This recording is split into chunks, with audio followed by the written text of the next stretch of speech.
गौरी पुत्र गणेश महाराज की जय। ओम नमः शिवाय। हर हर महादेव। माता पार्वती की जय। प्यारे भक्तगणों, आज आप सभी श्रवण करेंगे महाशिवरात्रि की व्रत कथा। एक बार पार्वती ने भगवान शिव शंकर से पूछा, ऐसा कौन सा श्रेष्ठ तथा सरल व्रत पूजन है जिससे मृत्यु लोक के प्राणी आपकी कृपा सहज ही प्राप्त कर लेते हैं। उत्तर में शिवजी ने पार्वती को शिवरात्रि के व्रत के विधान बताकर यह कथा सुनाई। एक गांव में एक शिकारी रहता था।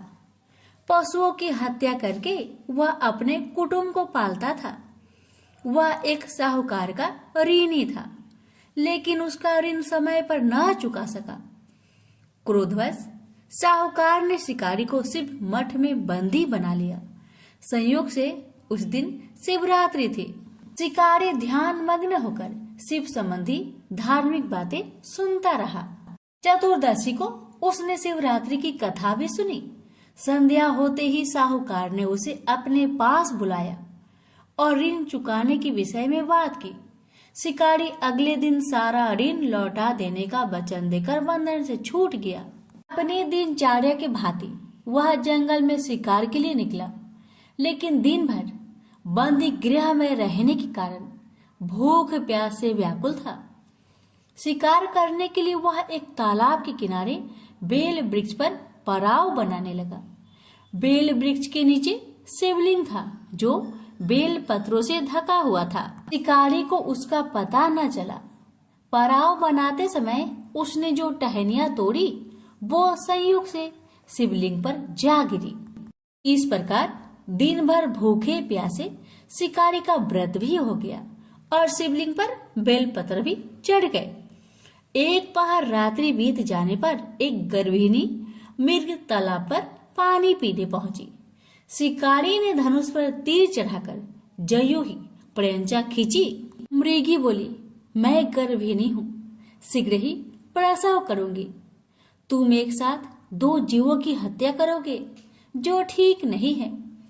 मैं अपने बच्चों को जन्म देकर शीघ्र ही तुम्हारे सामने प्रस्तुत हो जाऊंगी, तब तुम मुझे मार लेना। शिकारी ने प्रयंचा ढीली कर दी और मृगी झाड़ियों में लुप्त हो गई। कुछ ही देर बाद एक और मृगी उधर से निकली। शिकारी की प्रसन्नता का ठिकाना न रहा। समीप आने पर उसने धनुष पर बाण चढ़ाया। तब उसे देख मृगी ने विनम्रता पूर्वक निवेदन किया, हे पार्थी, मैं थोड़ी देर पहले ही ऋतु से निवृत्त हुई हूँ, कामातुर वीरहीनी हूँ, अपने प्रिय की खोज में भटक रही हूँ। मैं अपने पति से मिलकर शीघ्र ही तुम्हारे पास आ जाऊंगी। शिकारी ने उसे भी जाने दिया। दो बार शिकारी को खोकर उसका माथा ठनका। वह चिंता में पड़ गया। रात्रि का आखिरी पहर बीत रहा था। तभी एक अन्य मृगी अपने बच्चों के साथ उधर से निकली। शिकारी के लिए यह स्वर्णिम अवसर था। उसने धनुष पर तीर चढ़ाने में देर न लगाई। वह तीर छोड़ने ही वाला था कि मृगी बोली, हे पार्थी, मैं इन बच्चों को पिता के हवाले करके लौट आऊंगी। इस समय मुझे मत मार। शिकारी हंसा और बोला, सामने आए शिकारी को छोड़ दो, मैं ऐसा मूर्ख नहीं। इससे पहले मैं 2 बार अपना शिकार खो चुका हूँ। मेरे बच्चे भूख प्यास से तड़प रहे होंगे। उत्तर में मृगी ने फिर कहा, जैसे तुम्हें अपने बच्चों की ममता सता रही है, ठीक वैसे ही मुझे भी। इसलिए सिर्फ बच्चों के नाम पर मैं थोड़ी देर के लिए जीवन दान मांग रही हूँ। हे पार्थी, मेरा विश्वास कर। मैं इन्हें इनके पिता के पास छोड़कर तुरंत लौटने की प्रतिज्ञा करती हूँ। मृगी का दीन स्वर सुनकर शिकारी को उस पर दया आ गई। उसने उस मृगी को भी जाने दिया।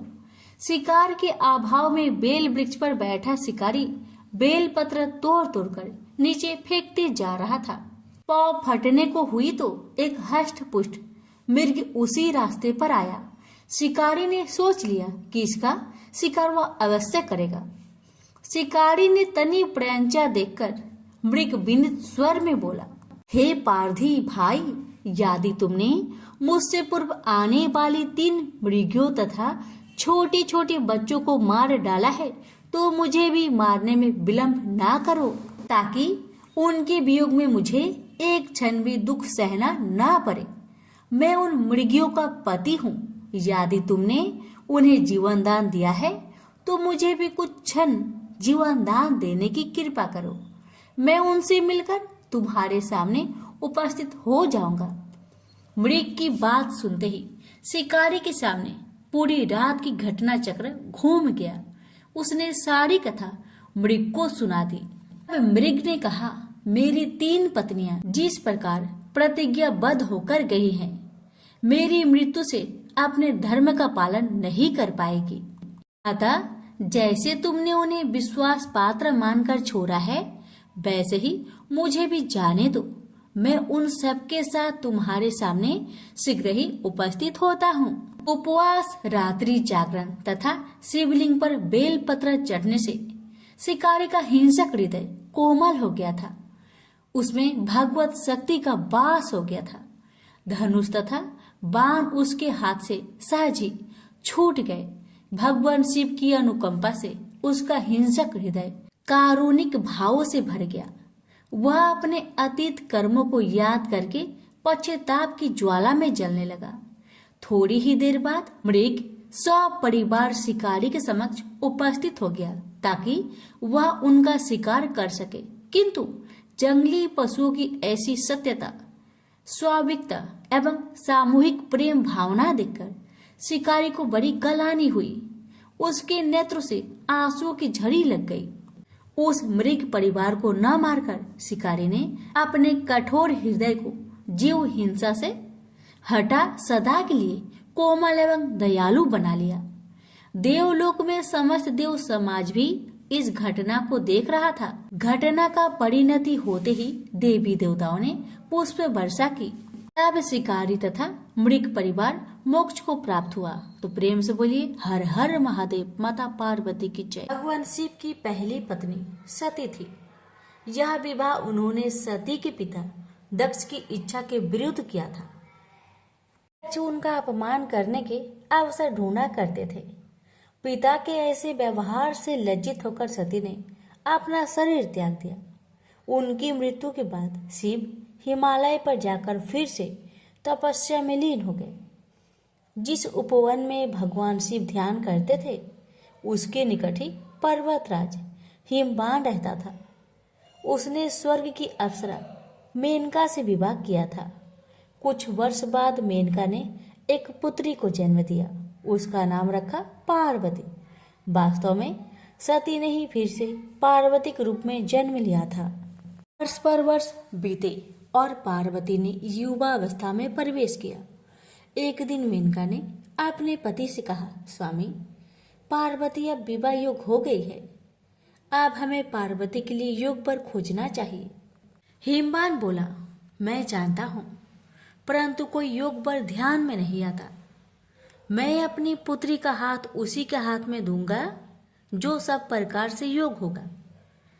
एक दिन नारद मुनि हिमवान के घर आए। जब उन्होंने पार्वती को देखा तो हिमवान से बोले, हिम, तुम्हारी पुत्री के भाग्य में तो भगवान शिव से विवाह करने का योग है। नारद मुनि की बात सुनकर हिमवान सोचने लगा, शिव के पास मैं कैसे जाऊं? उन्होंने अगर अस्वीकार कर दिया तो? सती की मृत्यु के बाद उन्होंने किसी स्त्री का मुख तक नहीं देखा। परंतु मुझे वर खोजने की आवश्यकता नहीं। नारद मुनि की भविष्यवाणी असत्य नहीं होगी। मैं धीरज पूर्वक प्रतीक्षा करूंगा। परंतु एक दिन हिमवान का धीरज टूट गया। उसे एक विचार सूझा। वह मेनका से बोला, मैं पार्वती को शिव की सेवा करने भेजता हूँ। वो उसके रूप और गुण के प्रति आकर्षित जरूर होंगे। मेनका बोली, विचार तो बहुत उत्तम है। हिमवान ने पार्वती को अपने पास बुलवाया और कहा, बेटी, भगवान शिव उस उपवन में तपस्या कर रहे हैं। तुम अपनी सहेलियों के साथ जाकर उनकी सेवा किया करो। पार्वती बोली, अवश्य पिताजी, हमने अनेक बार उन्हें देखा है। पार्वती और उनकी 2 सहेलियों को लेकर हिमवान शिव के पास गए और उनसे निवेदन किया, हे भगवान, आपके पास पूजा अर्चना की तैयारी करने वाला कोई नहीं है। मेरी पुत्री यह सेवा कर सकती है। हिमवान की बात सुनकर शिव सोचने लगे, कन्याएं भले ही सेवा करे, जो व्यक्ति संसार से वैराग्य ले चुका है उसे इनसे कोई व्याघात नहीं पहुंचेगा। यह सोचकर वे हिमवान से बोले, तुम्हारे इस प्रस्ताव के लिए मैं तुम्हारा आभारी हूँ। कन्याएं मेरी इच्छा अनुसार सेवा कर सकती है। शिव का प्रस्ताव सुनकर हिमवान बहुत प्रसन्न हुआ और कन्याओं को वहां छोड़कर चला आया। पार्वती शिव की सेवा करने लगी।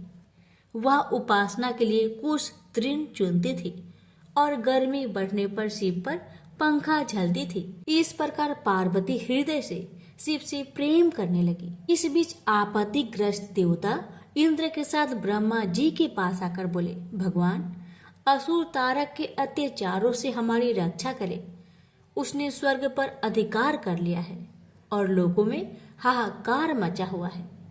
उसे प्रसन्न करने के लिए हमने उसे उपहार भी भेजे, परंतु हम जितना ही उसे प्रसन्न करने का प्रयत्न करते हैं उतनी ही उसकी कुधृष्टता बढ़ती जाती है। हमारी आपसे प्रार्थना है कि हमें कोई ऐसा नेता प्रदान कीजिए जो हमें उसके अत्याचारों से त्राण दिलाए। ब्रह्मा जी असहाय होकर बोले, प्रिय पुत्रों, मैं चाहते हुए भी तुम्हारी सहायता नहीं कर सकता। तारक को मैंने एक बार वरदान दिया था, उसी से वह इतना बलवान हो गया है। मैं भी उसका नाश नहीं कर सकता, परंतु एक उपाय है। शिव का पार्वती से विवाह विधि का विधान है। तुम जाओ और शिव पार्वती की सुंदरता का भान कराओ। शिव और पार्वती का जो पुत्र होगा वही तुम्हारा नेता बनकर तारक का वध करेगा। ब्रह्मा जी की बात सुनकर देवराज इंद्र सीधे प्रेम के देवता काम के पास पहुंचे और बोले, कामदेव, मैं तुम्हारे पास एक आवश्यक काम से आया हूं। तुम शिव पर अपना जादू चलाओ ताकि वे पार्वती से विवाह कर ले। इंद्र की आज्ञा पाकर कामदेव अपनी पत्नी रति के साथ शिव के कुंज में पहुंचे। वहां शिव को देखा तो उनका साहस छूट गया। उसी समय पार्वती वहां से निकली तो कामदेव का फिर से साहस बंधा। पार्वती ने नतमस्तक होकर कुछ पुष्प शिव के सम्मुख रखे। यह देख शिव बोले, तुम्हें ऐसा पति मिले जो बस केवल तुमसे ही प्रेम करने वाला हो। शिव की बात सुनकर पार्वती सोचने लगी, शिव का वचन कभी मिथ्या नहीं होगा। मैं कितनी भाग्यशाली हूँ। यह सोचकर पार्वती शिव के गले में माला पहनाने ही वाली थी, तभी कामदेव का बाण निशाने पर लगा। शिव ने पूरी शक्ति से अपनी भावनाओं को बस में किया और इधर उधर देखने लगे। उन्होंने कहा, मेरे मन की शांति भंग करने का साहस किसने किया? तभी उनकी दृष्टि कामदेव पर पड़ी। उस दृष्टि मात्र से कामदेव जलकर राख हो गए। यह देख रति मूर्छित हो गई। शिव पार्वती की ओर आंख उठाए बिना ही कुंज में चले गए। यह देख पार्वती शोक और लज्जा से बेहाल हो उठी और उदास मन से अपने घर लौट गई। उधर जब रति की मूर्छा टूटी तो उसने सोचा, जब मेरे पति ही नहीं रहे तो मैं जीकर क्या करूंगी? अच्छा यही है कि मैं भी मरकर उनके पास पहुंचूं। वह यह सोच ही रही थी कि तभी आकाशवाणी हुई, जीवन मत त्याग। पार्वती तपस्या करके शिव को वर के रूप में पाएगी और उनके विवाह के दिन तेरा पति पूर्ण जीवित होकर फिर से तुझे मिलेगा। आकाशवाणी सुनकर रति को ढढस बंधा और वह उस दिन की प्रतीक्षा करने लगी। उधर शिव के व्यवहार से पार्वती को बहुत दुख हुआ, परंतु उसके प्रेम में कमी नहीं आई। वह सोचने लगी, मेरा सौंदर्य उन्हें आकर्षित नहीं कर सका, परंतु मैं हार नहीं मानूंगी। सौंदर्य से नहीं तो मैं अपनी तपस्या और भक्ति से उन्हें प्राप्त करूंगी। यह सोचकर उसने अपना निर्णय अपने माता पिता को बताया। पार्वती के निर्णय के आगे माता पिता को झुकना पड़ा और उसे आशीर्वाद देकर विदा किया।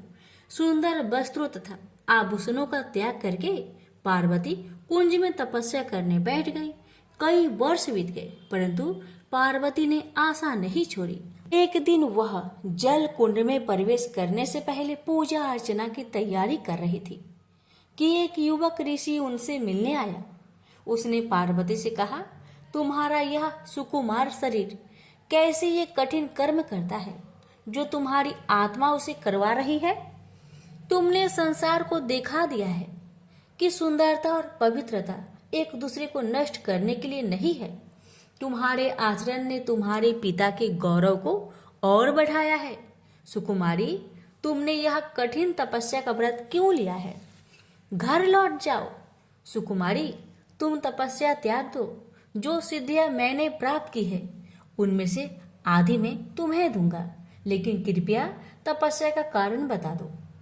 पार्वती ने अपनी सखी से कारण बताने को कहा तो सखी ने कहा, मेरी सखी पार्वती ने शिव का प्रेम जीतने का निश्चय किया है। अपने सौंदर्य से तो यह उन्हें नहीं रिझा सके, अतः तपस्या और त्याग का सहारा लिया है। सखी की बात सुनकर ऋषि ने पार्वती से कहा, क्या यह सत्य है या तुम्हारी सखी हंसी कर रही है? पार्वती बोली, यह सत्य है ऋषिवर। मैं शिव की पूजा करती हूँ। मुझे विश्वास है तपस्या और भक्ति से एक दिन में उनका प्रेम प्राप्त करने में सफल हो जाऊंगी। ऋषि ने कहा, ओह, तो ये बात है। मैं शिव को जानता हूँ। वह तो अपने सारे शरीर पर भस्म रमाए रहता है, आग उससे लिपटे रहते हैं, चर्म धारण करता है। तुम्हारी जैसी सुंदर युवती कैसे उसकी पत्नी हो सकती है? वह निर्धन है, अघोर है, यह सारा संसार जानता है। वह तुम्हारे योग नहीं है। उसका विचार त्याग दो और कोई दूसरा व्यक्ति चुन लो। ऋषि की बातें सुनकर पार्वती क्रोधित होकर बोली, चुप रहो। महान आत्मा को महान आत्मा ही पहचान सकती है। नीच प्राणी उच्च विचारों को समझ नहीं सकता। तुम्हारा वचन तुम्हारी दुर्भावनाओं का सूचक है। शिव दिखावे से नहीं प्रभावित होते हैं, न किसी को प्रभावित करते हैं। वे अघोर है, निर्धन है, चर्म धारण करते हैं, उनके शरीर से सर्प लिपटे रहते हैं। तो क्या हुआ? वो मेरे मनोनीत देवता है। उनमें चाहे दुर्बलताएं अधिक हो और गुण कम, फिर भी मैं उन्हें चाहती हूँ। पार्वती की सहेलियां यह सुनकर चकित रह गई। पार्वती उनसे बोली, प्रिय सखी, इनसे कहो कि चले जाए, क्योंकि इन्होंने अपने हृदय को ऐसे विचारों से कुलुषित कर रखा है। बुरी बात कहना पाप है, तुरंत उसे सुनना भी और भी बड़ा पाप है। चलो हम चले। क्रोध से भरकर पार्वती जैसे ही चलने को हुई, ऋषि ने जल्दी से आगे बढ़कर उसका मार्ग रोक लिया। देखकर पार्वती आश्चर्य हो गई। वह ऋषि और कोई नहीं, स्वयं भगवान शिव थे। वे पार्वती से बोले, सुकुमारी, तुम्हारी तपस्या और भक्ति ने मुझे जीत लिया है। मैं तुम्हारे सामने विनीत हूँ, तुम्हारा दास हूँ, किंतु कर्तव्य परायणा पार्वती शिव को छोड़ अपनी सखी के पास जाकर बोली, सखी, इनसे कहो कि मेरे पिताजी से विवाह का प्रस्ताव करना होगा। सखी की यह कह देने पर पार्वती शिव के पास आई। शिव बोले, मैं इसमें तनिक भी देर नहीं करूंगा प्रिय। यह अवशासन पाकर पार्वती अपनी सहेलियों के साथ घर लौट आई। शिव ने सप्त ऋषियों को बुलवाकर उनसे कहा, ब्रह्मा ने देवताओं को वचन दिया है, मेरा ही पुत्र तारक का वध करेगा। इस वचन को पूरा करने के लिए मुझे पार्वती से विवाह करना है। जाकर हिमवान से विवाह का प्रस्ताव करो। प्रस्ताव सुनकर हिमवान अत्यंत प्रसन्न हुआ और उसने विधि पूर्वक शिव पार्वती की विवाह कर दिया। विवाह संस्कार के बाद देवता शिव के पास आकर बोले, भगवान, हमारा आपसे आग्रह है कि रति को फिर से उसका पति मिलना चाहिए। अपनी प्रिय वधू का ध्यान करके प्रेम के देवता कामदेव तथा उनकी शोकाकुल पत्नी पर कृपा कीजिए। अवश्य, अब तो मैं भी उसी कामदेव का दास हूँ। कई वर्ष बीत गए। शिव अपनी पत्नी के प्रेम में डूबे हुए थे। तब इंद्र ने अग्नि को शिव के पास भेजा। अग्निदेव शिव के पास गए और उनसे विनती की, भगवान, मैं आपको देवताओं की आवश्यकता का स्मरण कराने आया हूँ। शिव ने अग्निदेव के हाथ में एक बीज रखा और बोले, इस बीज को पकने पर एक बालक का जन्म होगा, वही तुम्हारा सेनापति होगा। अग्निदेव बीज लेकर वहां से चले गए, परंतु वह बीज इतना गर्म था, उसे पकड़े रहना बहुत कठिन था। इंद्र के पास पहुंचते पहुंचते अग्निदेव का शरीर पीड़ा से पीला पड़ गया। वह इंद्र से बोले, बीज मेरे पास है, परंतु उसे संभालना असंभव है। अग्निदेव की दशा देखकर इंद्र दुखी होकर बोले, तुम इसे गंगा के पास ले जाओ, वह तुम्हें ठंडक पहुंचाएगी और इसे संभालेगी। अग्निदेव गंगा के पास गए। जब उन्होंने बीज को लेकर उसमें डुबकी लगाई तो उसमें उफान आने लगा और वह उबलने लगी। तब बीज किनारे पर जा गिरा। उसी समय स्वर्ग की 6 अप्सराएं गंगा में स्नान करने आई। उन्होंने बीज को उठाकर सर घास में रख दिया। बीज तब तक पक चुका था और उसमें से कार्तिकेय प्रकट हुए। आश्चर्यचकित अप्सराएं बोली, इसे हम अपने साथ ले जाएंगे, पहले पहले हमने ही देखा है। फिर गंगा स्त्री का रूप धारण कर बाहर आई और अग्निदेव भी वहां आए। गंगा बोली, इसे मैं ले जाऊंगी, मैंने इसे जन्म दिया है। अग्निदेव बोले, नहीं, यह हमें प्रदान किया गया है। उसी समय शिव तथा पार्वती वहां आए। शिव ने विवाह का निर्णय करते हुए कहा, जो बालक देवताओं का नेतृत्व करने वाला है उसका पालन पोषण पार्वती ही कर सकती है। पार्वती ने प्रेम से बालक को उठाकर छाती से लगा लिया। फिर वे कैलाश पर्वत पर लौट आई। समय बीतने के साथ कार्तिकेय बड़ा हुआ। उसके नेतृत्व में देवताओं और तारक के बीच भीषण युद्ध हुआ। कार्तिकेय ने उसे मार डाला। स्वर्ग का सिंहासन फिर से इंद्र को मिला और स्वर्ग में फिर से सुख शांति का साम्राज्य प्रस्थापित हुआ। प्रेम से बोलिए, हर हर महादेव। माता पार्वती की जय। माटी नाम का एक बड़ा शिव भक्त था। उसने संतान प्राप्ति के लिए 100 साल तक शिव जी का कठोर तप किया। शिव जी ने उसे संतान का वरदान दिया। समय आने पर उसकी पत्नी गर्भवती हुई। पत्नी का प्रसव 4 साल तक नहीं हुआ तो माटी को बड़ी चिंता हुई।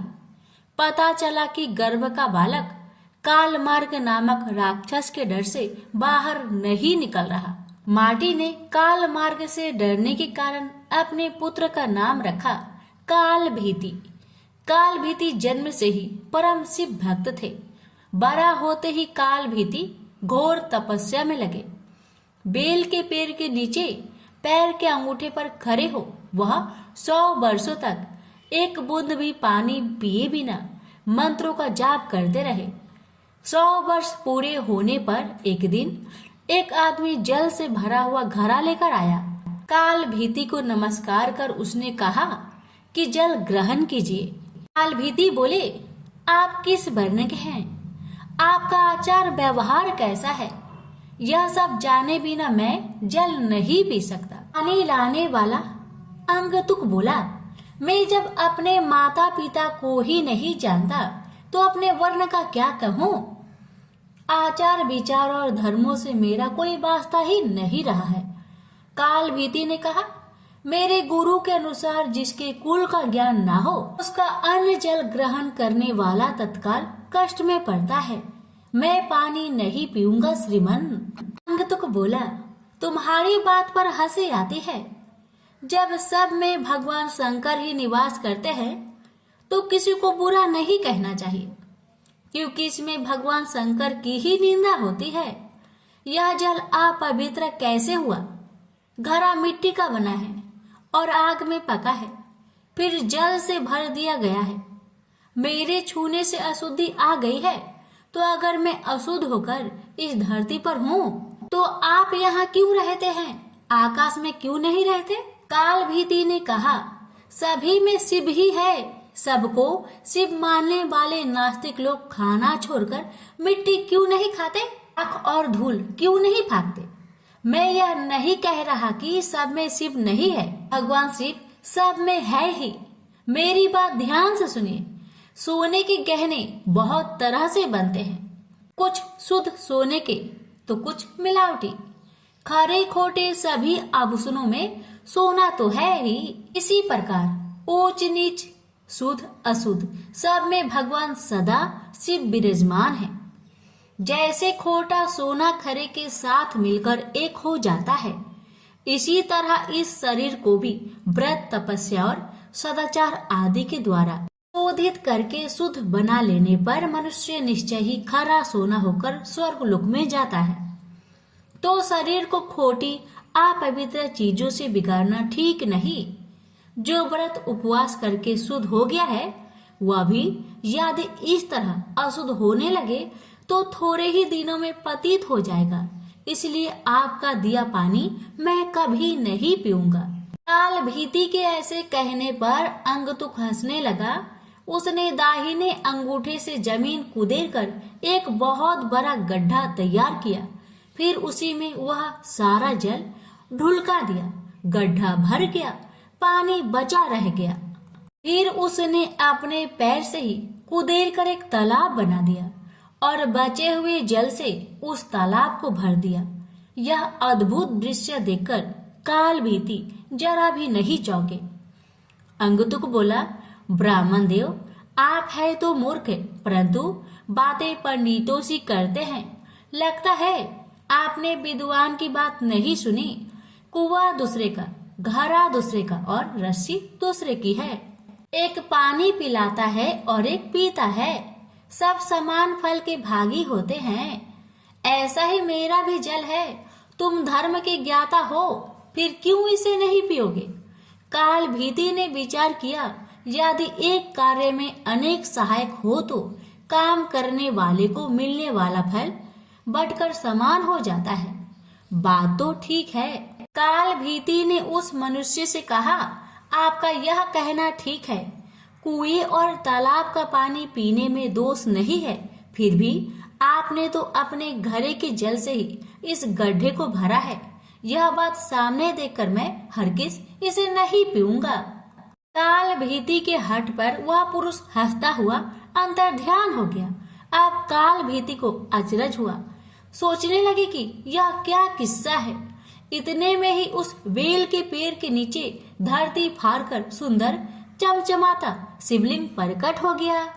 तब काल भीति ने कहा, जो पाप के काल है, जिनके कंठ में काला चिन्ह सुशोभित होता है तथा जो संसार के काल स्वरूप है, उन भगवान महाकाल की मैं शरण लेता हूँ।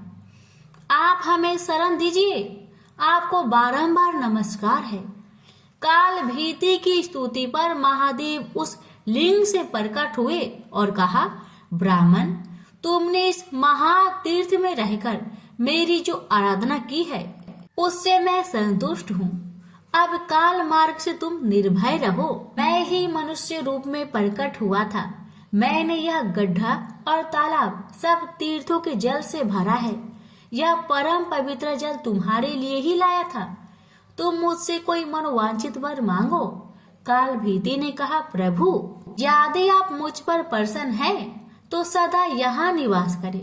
इस शिवलिंग पर जो भी दान पूजन किया जाए वह अच्छा ही हो।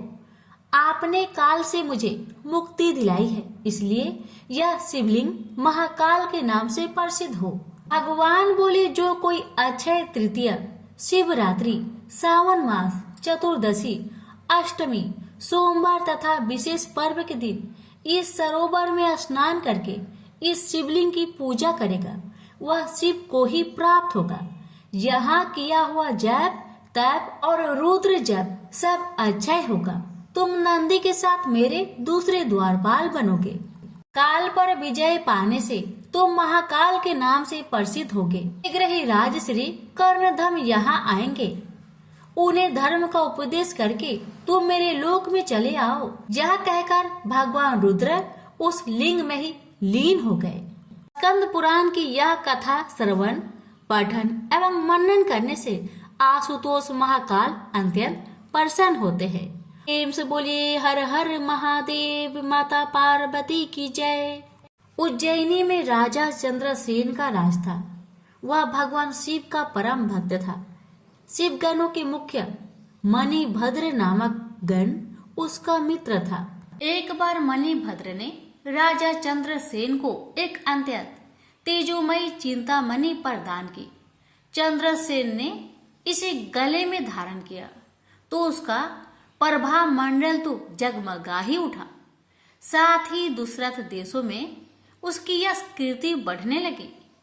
उस मणि को प्राप्त करने के लिए दूसरे राजाओं ने प्रयास आरंभ कर दिया। कुछ ने प्रत्यक्षतः मांग की, कुछ ने विनती की। चूंकि वह राजा की अत्यंत प्रिय वस्तु थी, अतः राजा ने वह मणि किसी को नहीं दी। अंततः उन पर मणि आकांक्षी राजाओं ने आक्रमण कर दिया। ये भक्त चंद्रसेन भगवान महाकाल के शरण में जाकर ध्यान मग्न हो गया। जब चंद्रसेन समादित्य था, तब वहां कोई गोपी अपने छोटे बालक को साथ लेकर दर्शन हेतु आई। बालक की उम्र थी 5 वर्ष और गोपी विधवा थी। राजा चंद्रसेन को ध्यान मग्न देखकर बालक भी शिव की पूजा हेतु प्रेरित हुआ। वह कहीं से एक पाषाण ले आया और अपने घर के एकांत स्थल में बैठकर भक्ति भाव से शिवलिंग की पूजा करने लगा। कुछ देर पश्चात उसकी माता ने भोजन के लिए उसे बुलाया, किंतु वह नहीं आया। फिर बुलाया, वह फिर नहीं आया। माता स्वयं बुलाने आई तो उसने देखा बालक ध्यान मग्न बैठा है और उसकी आवाज सुन नहीं रहा है। तब क्रोध हो माता ने उस बालक को पीटना शुरू कर दिया और समस्त पूजन सामग्री उठाकर फेंक दी। ध्यान से मुक्त होकर बालक इतना में आया तो उसे अपनी पूजा को नष्ट देखकर बहुत दुख हुआ। अचानक उसकी व्यथा की गहराई से चमत्कार हुआ।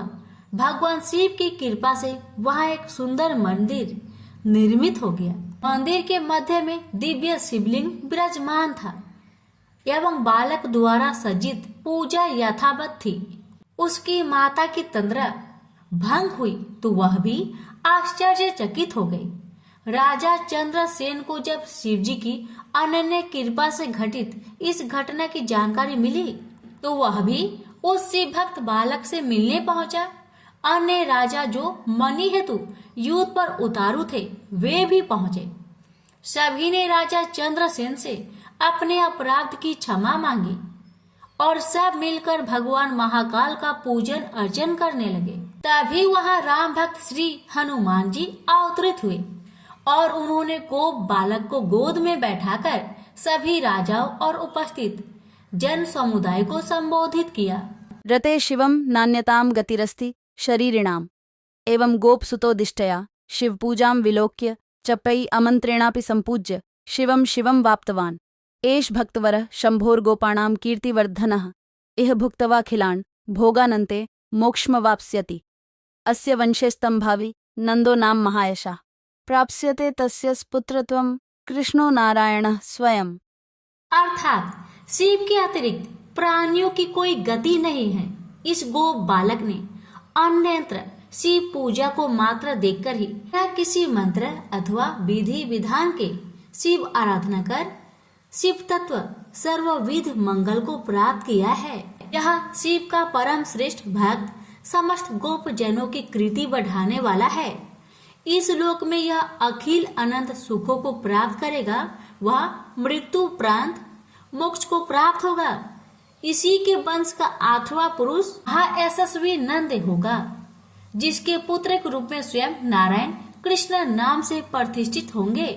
कहा जाता है भगवान महाकाल तब से ही उज्जैनी में स्वयं विराजमान है।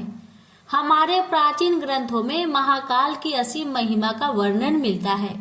महाकाल साक्षात राजाधिराज देवता माने गए हैं। महाशिवरात्रि के दिन समूचा शहर शिवमय हो जाता है। चारों ओर बस शिव जी का ही गुंजन सुनाई देता है। सारा शहर बाराती बन शिव विवाह में शामिल होता है। अगले दिन आवश्यक को सवेरे ही अत्यंत आकर्षक दर्शन होते हैं। नयनाभिराम साज सज्जा के बीच एक उत्सव धूमधाम से संपन्न होता है। भगवान शिव की यह नगरी भक्ति रस में अंकट डूबी नजर आती है। प्रेम से बोलिए हर हर महादेव, माता पार्वती की जय, महाकाल की जय। शिवरात्रि आरती। आ गई महाशिवरात्रि, पधारो शंकर जी, हो पधारो शंकर जी। आरती उतारे पार उतारो शंकर जी, हो उतारो शंकर जी। तुम नयन नयन में हो, मन धाम तेरा है, नीलकंठ है कंठ कंठ में नाम तेरा, हो देवों के देव जगत में प्यारे शंकर जी। तुम राजमहल में, तुम ही भिखारी के घर में, धरती पर तेरा चरण मुकुट है अंबर में, संसार तुम्हारा एक हमारे शंकर जी, तुम दुनिया बसाकर भस्म रमाने वाले हो, पापी के भी रखवाले भोले भाले हो, दुनिया में भी 2 दिन तो गुजारो शंकर जी, क्या भेंट चढ़ाए तन मैला बर सुना ले लो, आंसू के गंगा जल का है नमूना, आकर के नयन में चरण पखारो शंकर।